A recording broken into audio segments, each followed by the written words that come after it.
Assalamu alaikum. I am Dr. Sharmin Rahman, Associate Professor, Department of Anatomy, Ad-Din Women's Medical College, Mogbazar, Dhaka. Today I am going to discuss about spleen. It is a hemolymph organ and belongs to the reticuloendothelial system. It is a hemolymph because spleen filters blood, and in fetal life, spleen manufactures erythrocytes, and after birth, it manufactures lymphocytes. Each splenic lymphatic follicle is traversed eccentrically by an arteriole and is surrounded by the red pulp. It is the major repository of mononuclear phagocytic macrophage cells in the red pulp and of lymphoid cells in the white pulp. It is situated in the abdomen and occupies the left hypochondrium mainly and partly the epigastrium. The long axis lies along the shaft of the 10th rib and its lower pole extends forward only as far as the mid-axillary line and cannot be palpated on clinical examination. It is 12 cm in length, 7 cm in breadth, 3 cm in thickness and weight is 150 gram. Now characteristics of spleen. Spleen is highly vascular, friable and elastic, purple in color and it moves with respiration. Now parts of the spleen. It has two ends, medial end and lateral end, and two surfaces, visceral surface and diaphragmatic surface. It has two borders, superior border and inferior border, and two angles, anterior basal angle and posterior basal angle. Now medial end of the spleen. It is blunt and rounded and it is directed upwards, backwards and medially towards vertebral column. Now lateral end. It is broad and represented by a border which extends between the superior and inferior borders. It is directed downwards, forwards and to the left. Diaphragmatic surface. It is smooth and convex, directed upwards, backwards and to the left. It is related with the following structure from within outwards. The diaphragm separated by a recess of greater sac of peritoneum, lower border of the left lung and left pleural sac in the upper 1/3 and costodiaphragmatic recess of left pleural sac in lower 2/3 and 9th, 10th and 11th ribs of the left sided with their intercostal spaces. Now visceral surface. It has four impressions and these are gastric impression which is related with fundus of stomach, gastrosplenic and linorenal ligaments, renal impression by anterior surface of left kidney, colic impression by left colic flexure and pancreatic impression on the hilum by the tail of the pancreas. In this figure, we can see this is gastric impression, this is renal impression, this is colic impression and this is pancreatic impression and this is hilum of the spleen. Now superior border. It is thin, convex and presents one or two notches close to the lateral end. And these notches indicate that the spleen is lobulated during development. Now inferior border. It separates the renal impression from the diaphragmatic surface and it extends obliquely coinciding with the lower border of the left 11th rib. This is 11th rib of left side. Now anterior basal angle. It is the junction of the superior border and lateral end. Usually it lies in the 9th intercostal space at or slightly behind the left mid-axillary line. These angles becomes palpable when the spleen is enlarged. This is also known as clinical angle of spleen. Now posterior basal angle. It is the junction of the inferior border and the lateral end of the spleen. Ligaments of spleen. There are three types of ligaments: gastrosplenic ligament, linorenal ligament and linophrenic ligament. Now the coverings of spleen. Spleen is invested by outer serous coat and inner fibroelastic coat. Serous coat. It is derived from peritoneum and intimately covers the entire spleen except at the hilum and pancreatic impression, where the peritoneum is reflected as gastrosplenic and linorenal ligaments. Now fibroelastic coat. It invests the entire organ and gives rise to numerous trabeculae septa, which projects into the substances of spleen from the hilum and from the surface. Each component bounded by trabecular septa, that is known as lobule of spleen. Now structure of splenic parenchyma. The spleen comprises many units of red pulp and white pulp, which are centered around small branches of splenic artery, that is the central arteriole. Now white pulp. It is consist of lymphoid tissue that surrounds both the central arterioles and lymphoid nodules.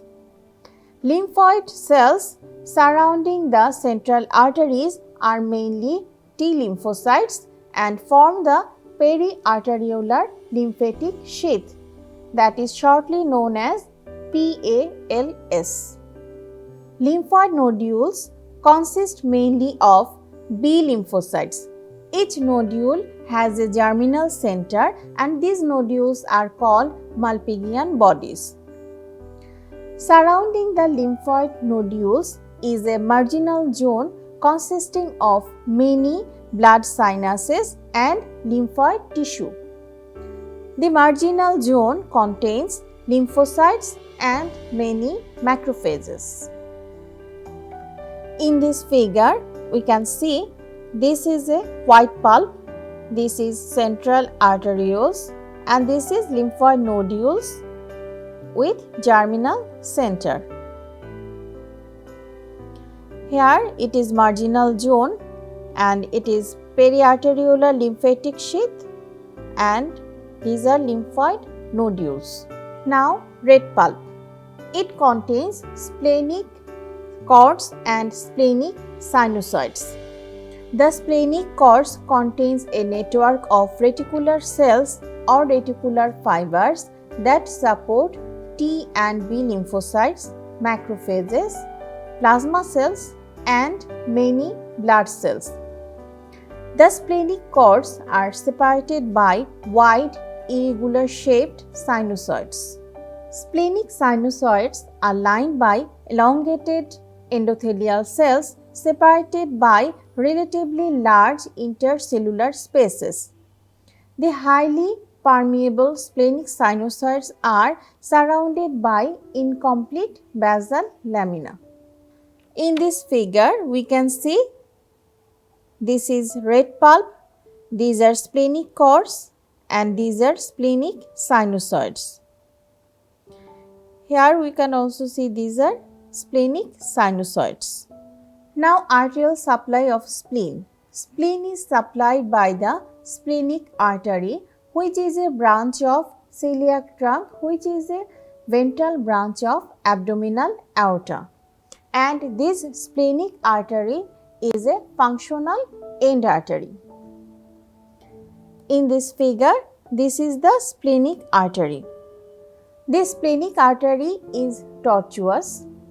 This is tortuous as because it can gives the spaces for movement of the stomach during distension without any obstruction of the splenic blood flow.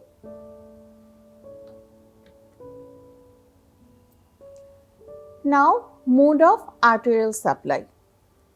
On reaching the hilum of the spleen, the splenic artery divides into 5 or more segmental branches which enter the substance of the spleen along the trabecular septa.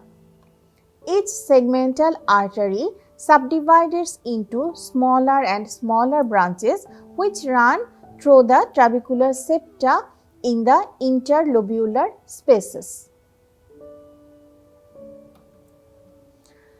Therefore, the arteries are invested with fibroelastic sheath and are interlobular in position. Numerous arterioles arising from the smaller arteries leave the trabecular septa and the splenic lobules. Each arteriole is invested by a lymphatic sheath which consists of lymphocytes and a network of reticular fibers. In some places, the lymphocytes are aggregated to form small spherical or ovoid masses known as white pulps or Malpighian bodies. Each white pulp is traversed eccentrically by an arteriole. Thus, arterioles are intralobular in position and invested by lymphatic sheath. Arterioles divide repeatedly within the lymphatic sheath into 3 to 5 straight vessels known as the penicilli. Each penicillar branch runs through the red pulp and is surrounded by a lamellar body and the ellipsoid which is formed by aggregation of macrophages. There are two types of theory about circulation. One is closed circulation, another one is open circulation. In closed circulation, blood from the arterioles and their terminal capillaries directly into the venous sinusoids. And according to open circulation, the blood is discharged first into a network of spaces in the splenic cords before entering the sinusoids through the minute slits in their walls. In this figure, we can see these are trabecular artery, this is central artery and this is lymphoid nodules with germinal center, and here blood directly enters into the sinusoids, that is closed circulation, and this is open circulation. Now, venous drainage. The venules run in the trabeculae and unite to form smaller veins which converge at the hilum as 5 or more large veins. Trunks of this splenic vein formed and drained into the trunk of portal vein. Now, lymphatic drainage. The lymphatics consist of subcapsular and perivascular sets. Both sets of vessels converge at the hilum and drain into the pancreaticosplenic lymph nodes. Now, nerve supply. Sympathetic supply from the celiac plexus, and these fibers supply the blood vessels and smooth muscles of the trabeculae. In the spleen, this may be enlarged, which is known as splenomegaly. This splenomegaly occurs due to malaria, typhoid fever, viral hepatitis, hepatic cirrhosis, chronic myelocytic leukemia, Kala-Jor, splenic abscess, and may be due to lymphoma.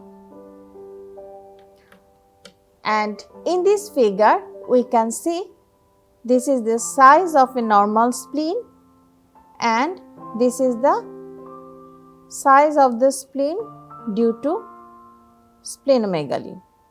And due to splenomegaly, spleen may enlarges through the umbilicus and may extend up to the right iliac fossa. This is model of spleen. This is the medial end and this is the lateral end. It is the visceral surface and it is the diaphragmatic surface.